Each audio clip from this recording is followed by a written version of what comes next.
مدح دوين يكون سو دوو عيدا كتراويس تحفلتي الكوان ادو سمريب فوق الشيء يا راين على الفست وحبت السنة دي ما تنحي مدح وينينا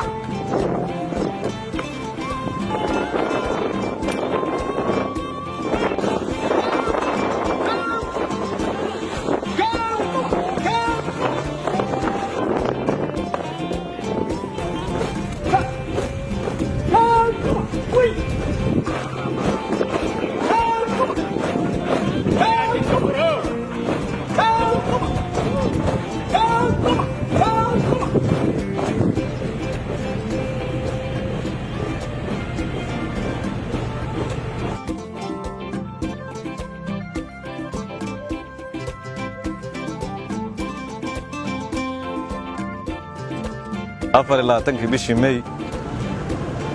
ayay ku soo xaroodeen xiradan hadda aan joogno subaxeedii hore tababarkuna isla markaas uu bilowday runtii raggan badankoodu rag xaasliyaal ay u badan yihiin qofna kama dhaqaaqin saddexdaas bilood bartaasay joogeen saddexdan macallinna waa la hoydaan ayaguna taliyaashu waa saddexdii ahaayeen وحسن يره iyo dalooliye ninka la yiraahdo iyo xaqodood ninkaas waa saddexdaas taliye ahaayeen runtii joogista ciidanka qaybta ugu weyn iyaga lahaa iyaga aan dhaqaaqin tagin ciidanka uu helinayay dhiirigelinayay tababarkana dhinacooda uga jiray ma aan iskalamaysi weynayn tababarka waxa hadda ka dambeeya waxaan rabnaa madaxweynaha iyo dawladda galmudug ciidan qaran oo galmudug leedahay weeye in la wareego shaqada meeshii looga diro ayay diyaar u yihiin soo sidaas ma ahayn wasiir waa maadsan tahay waxaan soo kale u mahadcelinayaa taliyayaasha iyo macallimiinta soo tababaray ciidanka iyo taliyayaasha ka ah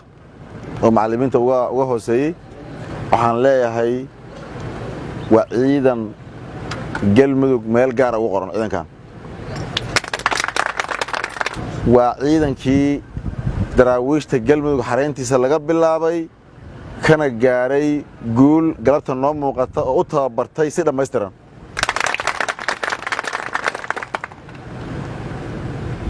dad baa markay tababarka galaan meel dhexe wax uga kala lumaan tababarka dhammaysan waaya adkaysan waaya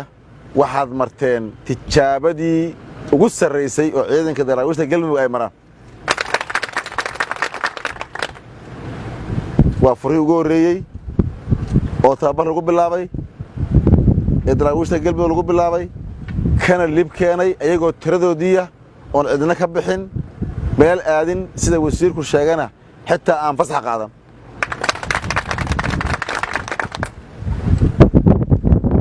waxaad noo tihiin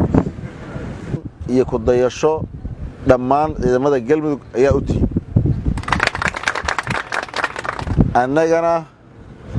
taxgelintiinna aad mudan tihiin ayaan idin siinaynaa haddii la yidhaahdo waxaan hubnaa oo kale cadowga la dagaalankiisa iyo ka hortagga dembiyada inaad si gaar ah ugu dhiiran tihiin si gaarana uga duwan tihiin dadka maxaa yeelena waxaad tihiin soo arkay dhib soo maray wax u kala soocan yihiin shaqo barad aan ahayn dagaalka iyo cadowga la dagaalankiisa aysan u ahayn barasho u ahayn geesiyaal hoollate soo tijaabiyey sidaas darteed waxaad bilow u tihiin xoraynta cadowga galmudug bilow waa sida wasiir fiqi sheegay waa la hubaa meesha aad aadaan kontonkiinan inaad ka hawl badan tihiin ugana xoog badan tihiin 500 oo intaad soo marteen aan soo marin waxaanba galmudug u baahneed dadkii yaqaanay iska cadowga iyo sida la isaga qabto in la howlgeliye mar walba ciidan cusub oo tijaabaha dhalinyaro lagu tijaabiyo waa uga horeysaan waana uga aqoon badan tihiin waana kaga kalsooni badan nahay waxaan rabnaa